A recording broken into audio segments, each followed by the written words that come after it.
The mountain cabin stood alone against the darkening sky. Inside, Alan Foster sat by the fireplace cleaning his hunting rifle. His rough hands moved with practiced skill over the weapon. 3 years in these mountains had made him lean and hard. The beard on his face was thick, and his eyes were those of a man who had seen too much. Alan finished with the rifle and set it aside. He walked to the window and looked out at the coming night. The stars were just beginning to show. Tonight, they seemed brighter, different somehow. He frowned as one light moved across the sky, then another. Not planes, not satellites. They moved wrong. He stepped outside onto the porch. The cool mountain air filled his lungs. More lights appeared above, dozens now, moving in formation. Alan felt something he hadn't felt in years. A chill of fear. Something was coming. The radio in his cabin crackled. He kept it for emergencies, though he rarely turned it on. Now voices came through, excited and scared. Reports from across the country of strange lights in the sky. The government saying nothing yet. People panicking in cities. Alan listened but didn't panic. He had nothing left to fear. The pictures of his wife Lisa and daughter Emma sat on the Y shelf, their smiling faces frozen in time. The drunk driver who killed them had taken everything from Alan. After that, he left his job with Special Forces, bought this cabin, and disappeared from the world. A flash lit up the night sky, bright as day for a moment. Then came the sound, a boom that shook the cabin. Alan grabbed his binoculars and rifle by habit and headed to higher ground. From the ridge, he could see the valley below. Something massive had landed about 15 miles away. It glowed with strange blue lights. Through the night, Alan watched as more objects landed. By morning, his radio brought news no one wanted to hear. Alien ships had landed all over Earth. First contact was not peaceful. The world's armies were mobilizing, but reports already told of devastating weapons and impossible technology. For 3 days, Alan observed from his mountain. Military jets flew toward the landing site only to fall from the sky. Helicopters approached and never returned. On the 4th day, he saw them clearly for the first time. Tall reptilian creatures moving with military precision, establishing a base where they had landed. Their armor gleamed under Earth's sun, and their weapons made the best human technology look like toys. Alan's training kicked in. He began taking notes, marking patrol patterns, counting numbers, identifying what appeared to be officers. One alien stood out, larger than the others, with elaborate armor decorated with what looked like trophies. Alan watched this one give orders, train others, and lead expeditions. The radio brought worse news each day. Major cities attacked, governments falling silent, resistance crushed, and a name. The aliens called themselves Galaxians, a warrior race from beyond the stars. Their leader on Earth was their champion, Vexthor, undefeated in combat across 12 conquered worlds. On the 10th day, Alan saw it happen. A military convoy tried to pass through the valley, perhaps not knowing the aliens had claimed it. Galaxian forces ambushed them easily. Most soldiers died instantly, but 3 were taken alive. The next morning, the aliens created a clearing near their base. Equipment was set up that projected huge images into the sky, a broadcast system. The 3 captured soldiers were brought out. The big alien Vexthor stood before them. What followed sickened even Alan, hardened by years of combat. Vexthor challenged each soldier to fight one by one. He toyed with them, demonstrating his superior strength and skill. The deaths were slow, methodical, almost ritual. Through it all, Vexthor spoke in a strange language that somehow translated into English, a technological marvel that served only to make the horror more intimate. "Let all humans witness the futility of resistance," Vexthor announced to the cameras. 12 worlds have fallen before me. 12 species have knelt in submission. Your Earth is the 13th, and like all others, you have no warrior who can stand against me. The broadcast ended, but similar scenes played out across the world in the days that followed. Challenges, defeats, deaths. Vexthor remained undefeated, broadcasting each victory globally to break human spirit. Alan watched and learned. He noticed things others might miss. How Vexthor moved, the patterns in his fighting style. The alien was powerful but predictable. He relied on strength and technology, not adaptability. And there was something at the base of his neck, a small vent in the otherwise perfect armor that glowed blue after intense activity. 2 weeks after the invasion began, Alan spotted a small Galaxian scout ship crash on the far side of his mountain. He moved quickly through the forest paths he knew by heart. The ship had hit trees during its descent, damaging its hull. Only one alien was inside, injured but alive. Alan approached carefully, weapon ready. The alien saw him and reached for its weapon, but Alan was faster. Years of special forces training hadn't faded. He disarmed the creature without killing it. Using hand signals and simple words, he made it clear he didn't want to kill the scout. Over the next 2 days, Alan kept the alien secure in his cabin. He tried to communicate, drawing pictures, pointing to things, making slow progress. He learned the alien's name was Krell, a low-ranking scout. More importantly, he confirmed what he had suspected about Vexthor. The cooling vent at the base of the champion's neck was indeed a vulnerability, the only one in his otherwise impenetrable armor. It couldn't be covered because it prevented the system from overheating during intense combat. And Vexthor's fighting style, while devastating, was developed for intimidation more than efficiency. Most crucially, Alan learned of the Galaxian warrior code. They conquered through combat, believing themselves superior to all other species. Their honor system prevented them from refusing a formal challenge. Any human could challenge Vexthor, though none had survived more than minutes against him. On the 20th day of the invasion, Alan made his decision. He secured Krell in the cabin's cellar and packed what he would need. The alien had a beacon used to signal for extraction. Alan had learned it could also be used to issue a formal challenge. That night, as Alan prepared his equipment, he looked one last time at the photos of Lisa and Emma. He touched their faces gently. "I couldn't save you," he whispered. "But maybe I can save someone else." Alan Foster, a man with nothing left to lose, would challenge the deadliest alien warrior in the galaxy. The outcome would determine the fate of Earth. Morning light filtered through the trees as Alan moved silently through the forest. He carried only what he needed: a modified rifle, binoculars, water, dried meat, and the alien beacon he had taken from Krell. The Galaxian scout remained secured, in his cabin cellar with enough food and water to last several days. Alan had spent the past week observing the alien base from different positions. Today he found a new spot, closer than before but still hidden among thick pines. Through his binoculars he watched the aliens with careful attention. The Galaxian base had grown. What started as a landing zone was now a small city of metal structures. Alien ships came and went regularly. Prisoners were brought in. Soldiers, scientists, civilians. Few left alive. Alan focused on Vexthor.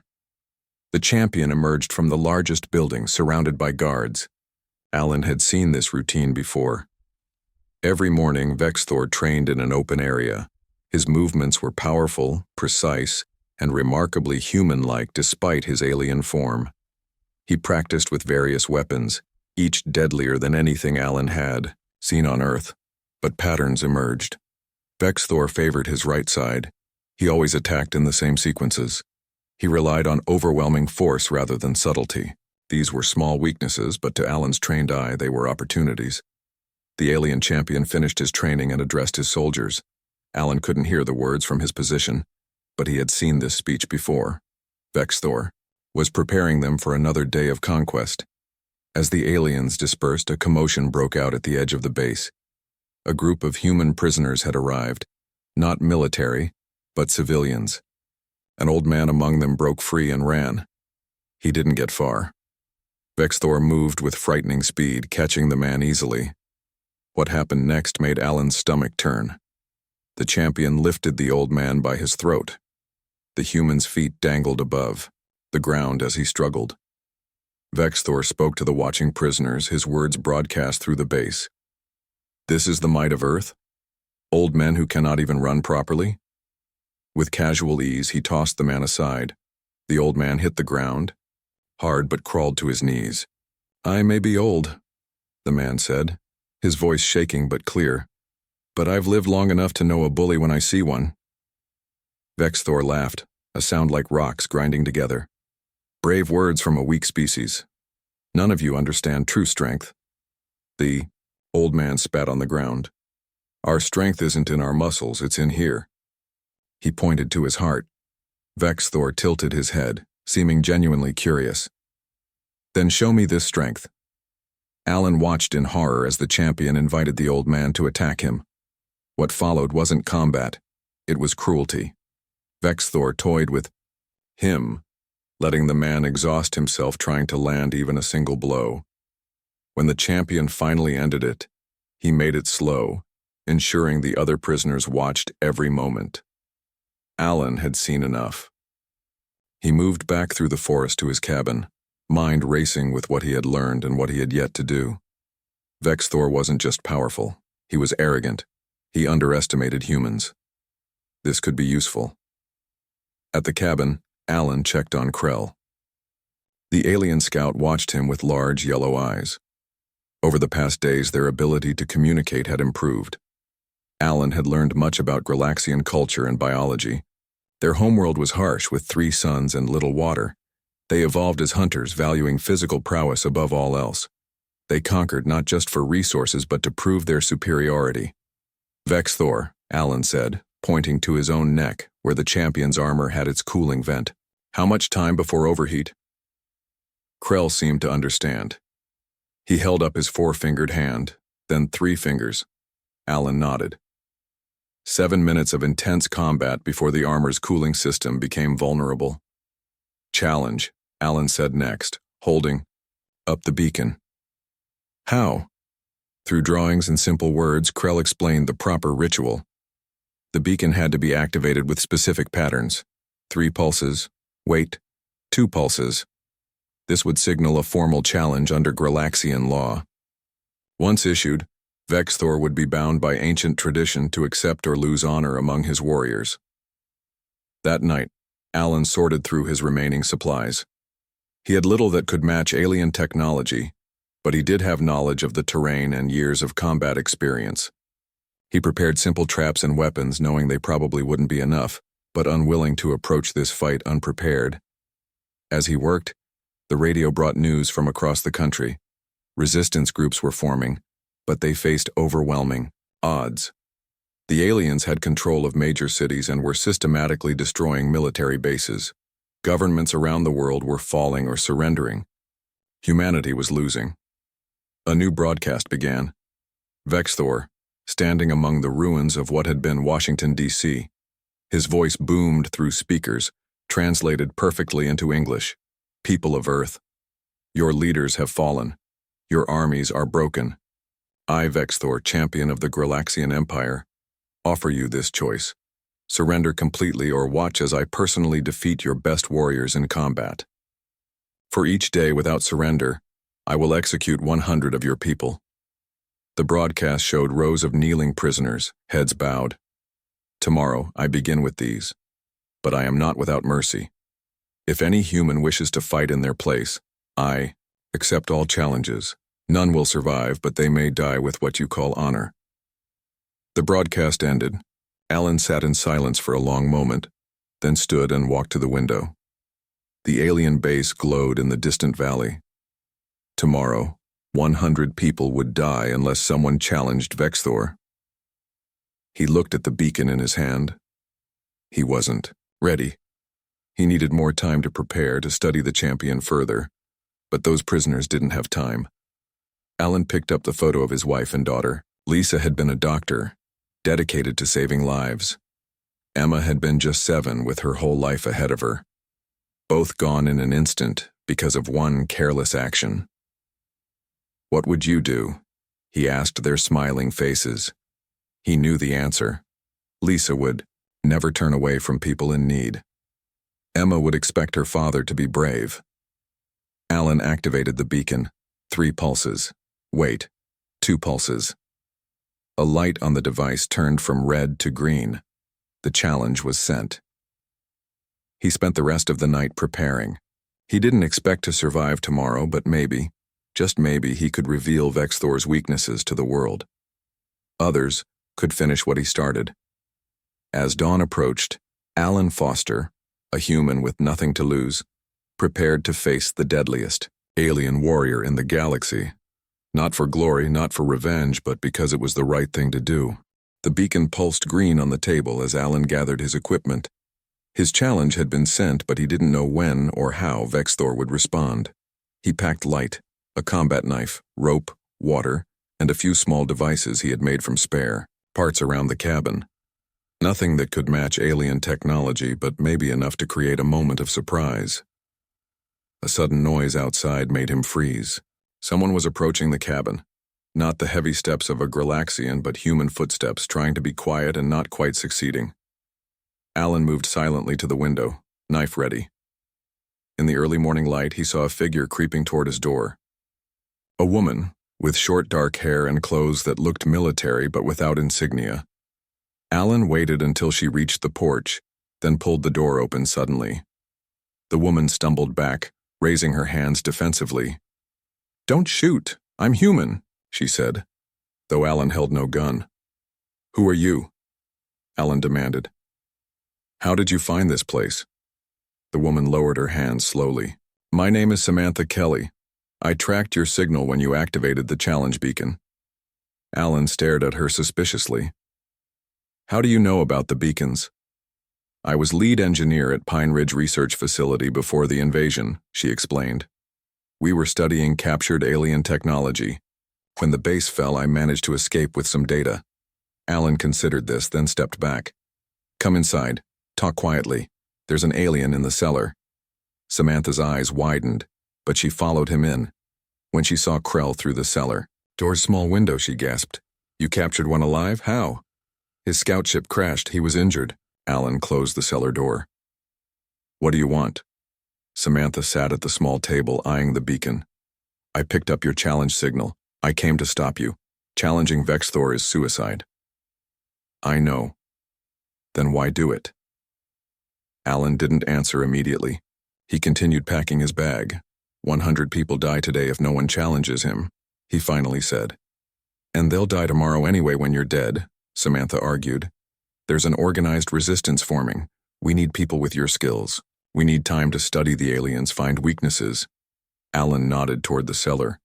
"I've been studying them. Vexthor has a weakness, the cooling vent on his neck. After 7 minutes of intense combat, it becomes vulnerable." 7 minutes against Vexthor? No human has lasted more than 2. "I've watched him. He's predictable.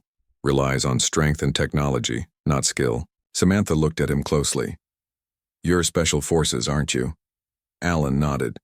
"Even so, you're just one man. Join us instead. Your knowledge could help the resistance." "I've seen what happens to resistance fighters when they're captured," Alan said flatly. "I've made my choice." The beacon suddenly began blinking rapidly. Both looked at it as a holographic image appeared above it. Vexthor's face alien and terrible. "Human," the translated voice boomed. "Your challenge is accepted. Come to these coordinates at midday. Bring no weapons. You will be scanned. Any deception means death for the prisoners." The image changed to a map showing a location about 5 miles from the alien base. "I will give you what your people call a sporting chance," Vexthor continued. "You will face me alone without my personal guards. The combat will be broadcast worldwide. When you die, all will know resistance is futile." The message ended. Alan checked his watch. 4 hours until midday. Samantha stood up. "You're really going through with this?" "Yes." "Then let me help you prepare. I know more about their technology than anyone alive." Alan studied her face, looking for deception. Finding none, he nodded. For the next 3 hours, Samantha shared everything she knew. The aliens' armor contained strength enhancers. Their vision was sensitive to rapid movements but struggled with slow ones. Their hearing was excellent but focused on low frequencies. High-pitched sounds confused them temporarily.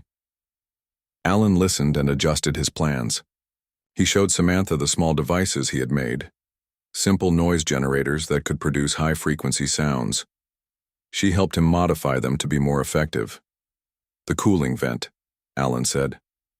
How do I disable it completely? Samantha thought, for a moment. It regulates temperature for their whole system. Blocking it would cause overheating, but you'd need something that conducts heat rapidly. Alan went to a drawer and pulled out copper wire. Will this work?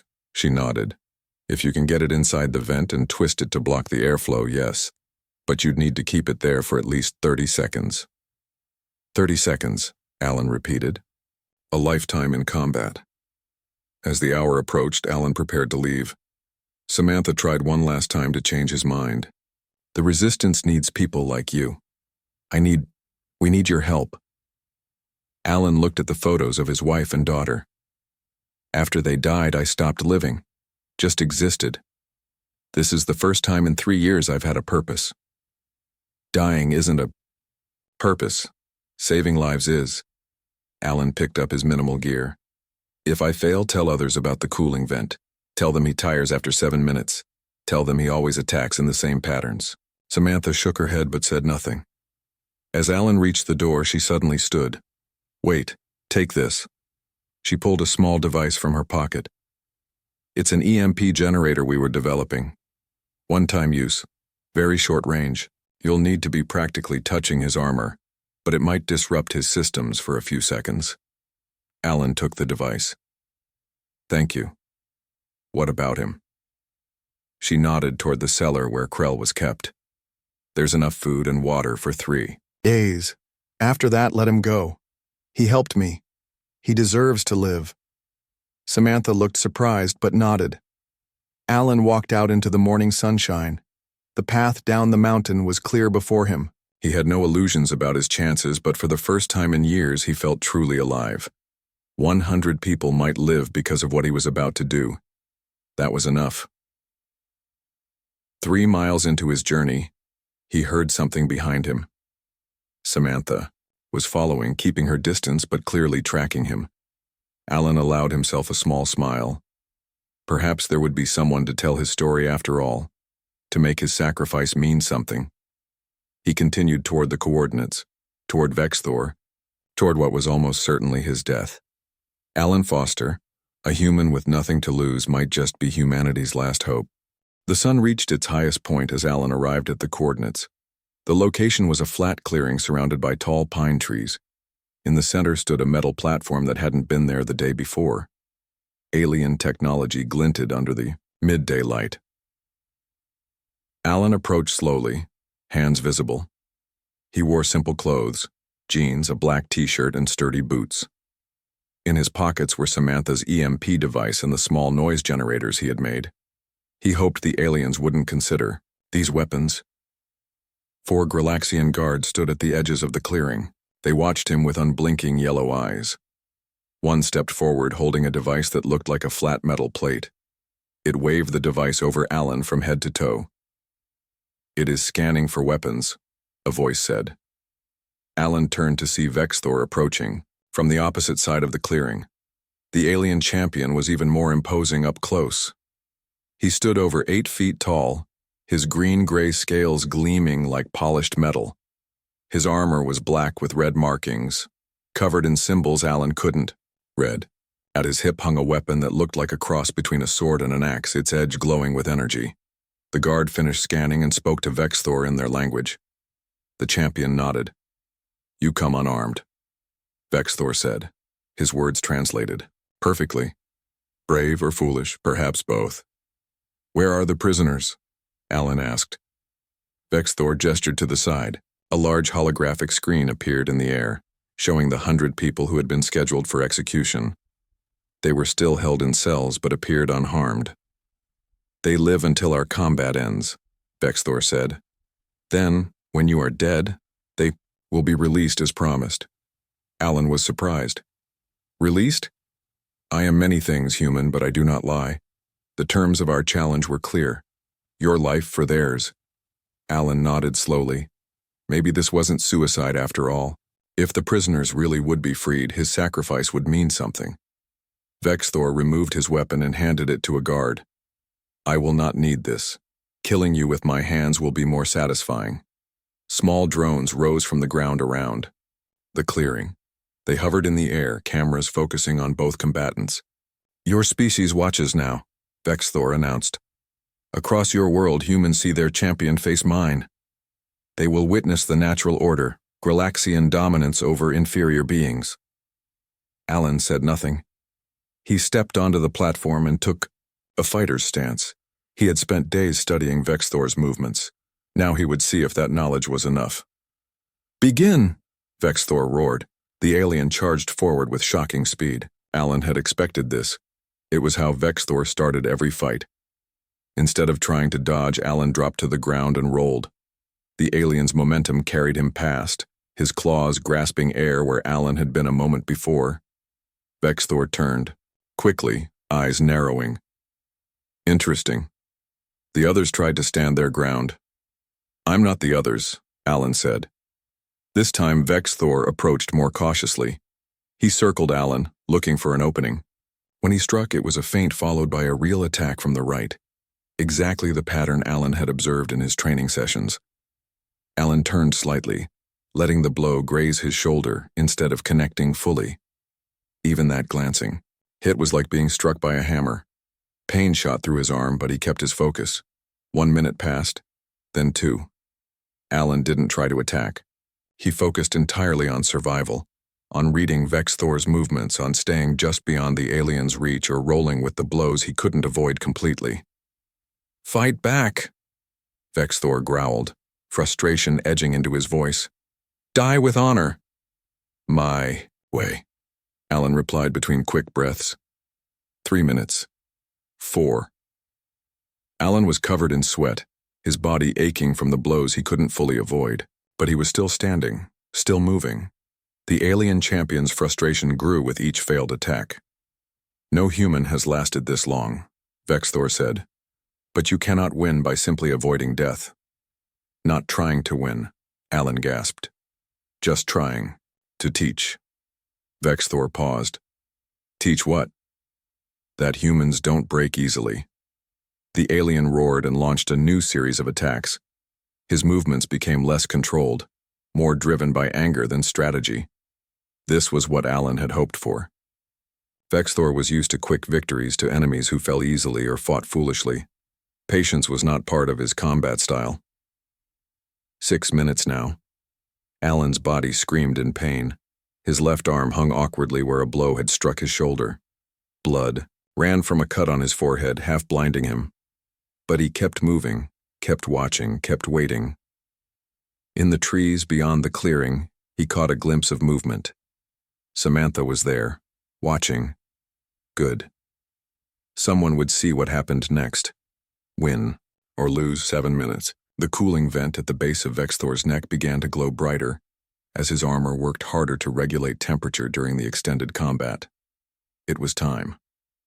Alan reached into his pocket and activated the first noise generator.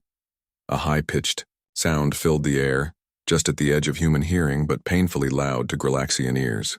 Vexthor flinched, his hands moving instinctively toward his head.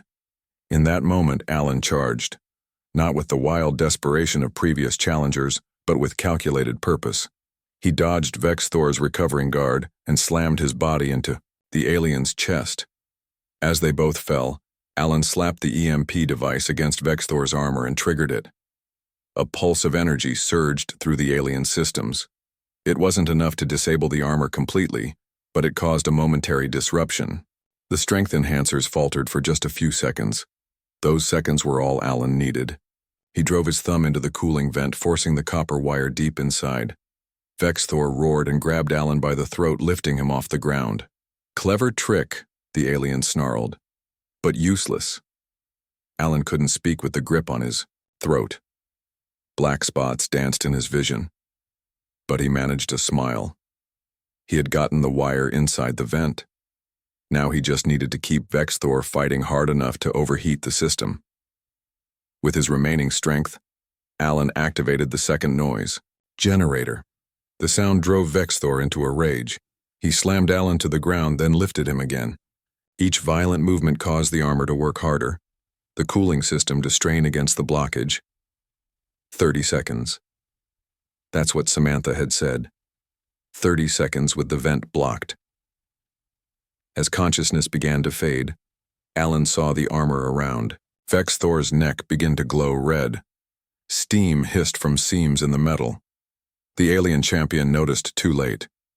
He dropped Alan and clawed at his neck, trying to remove the wire. The last thing Alan saw before darkness took him was Vex Thor staggering backward, his armor smoking, his roar turning from rage to pain. Darkness surrounded Alan. Then came pain, sharp and real, pulling him back to consciousness. Someone was shaking him. A voice called his name from far away. Alan, Alan, wake up. He opened his eyes slowly. Samantha knelt beside him, her face tight with worry. Above her, the sky was darkening. How long had he been unconscious, Vex Thor? Alan whispered, his throat raw from the alien's grip. Don't try to talk, Samantha said. You need medical attention. Alan forced himself to sit up despite the pain. His body felt broken in a dozen places, but he was alive. He looked around the clearing. The platform where they had fought was empty. The Galaxian guards were gone, and lying 10 feet away was the massive form of Vex Thor. The alien champion wasn't moving. His armor had split open in several places, revealing scaled skin beneath. Smoke still rose from the neck area where the cooling vent had failed. Is he dead? Alan asked. Samantha shook her head. Not dead. Their biology is different from ours. It looks like some kind of hibernation state. His systems shut down to prevent permanent damage. Alan tried to stand but couldn't. His left leg wouldn't support his weight. The prisoners, released, just as he promised. The aliens kept their word. Samantha helped Alan lean against a tree. The whole world saw what happened. Every broadcast system on Earth showed your fight. You lasted longer against Vex Thor than anyone ever has, and then you did what no one thought possible. You defeated him. Alan closed his eyes for a moment. Not what I expected. The Galaxians have gone quiet. No attacks since Vex Thor fell. Something's happening at their main base, but we don't know what. They both turned at a new sound. Many footsteps approaching through the forest. Alan tensed, ready for a final fight if needed. But it was humans who entered the clearing. A group of about 20 people, some in tattered military uniforms, others in civilian clothes. They looked at Alan with something like awe. A tall man with a captain's insignia stepped forward. So, it's true, one man took down their champion. He looked at Vex Thor's still form. The Resistance has been monitoring alien communications. They're in chaos. Their entire hierarchy depends on combat dominance, and you've broken the chain. Alan didn't fully understand. He was too tired, too hurt. What happens now? Before anyone could answer, another group entered the clearing from the opposite side. Galaxians, at least a dozen of them, led by one with elaborate markings on its armor. The humans raised their weapons, but the alien leader raised its hand in a gesture that was surprisingly human. We come in peace, the alien said, its words translated just as Vex Thor's had been. I am Commander Zorn of the Galaxian fleet. The human captain kept his weapon ready. What do you want? To honor our laws, Zorn said. He looked at Alan. You have defeated our champion in formal combat. By our oldest traditions, this grants you rights no non-Galaxian has ever held. Alan struggled to focus. What rights? The right to speak for your people. The right to negotiate terms. The right to claim Vex Thor's position if you wished, though I doubt you would want that. Nobody spoke for a long moment. Then Samantha stepped forward. He needs medical attention before any negotiations. Zorn nodded. Our medical technology is far superior to yours. We can heal his injuries. The human captain shook his head. So you can capture him? Not a chance. If we wanted to capture him, Captain, we would simply do so, Zorn said. You are outnumbered and outgunned. But that is not our way. Combat determines all. He won fairly. Alan coughed, tasting blood. The invasion. It stops now. Zorn turned, his yellow eyes to Alan. Is that your first term? Yes. All Galaxian forces leave Earth immediately.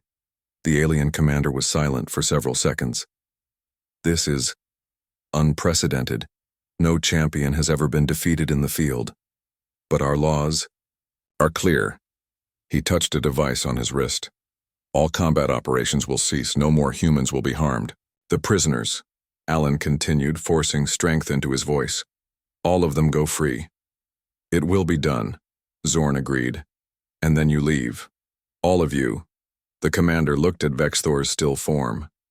He will need time to recover before transport. Is possible. Perhaps 3 of your days. 3 days, Alan agreed. Not 1 day more. Zorn made a gesture that might have been a bow. There is another matter. Word of this defeat will spread throughout the galaxy. Other species will know that humans defeated the undefeated. Some will respect this, others may see opportunity. Alan understood the warning. By defeating the Galaxians, Earth had announced its existence to the stars.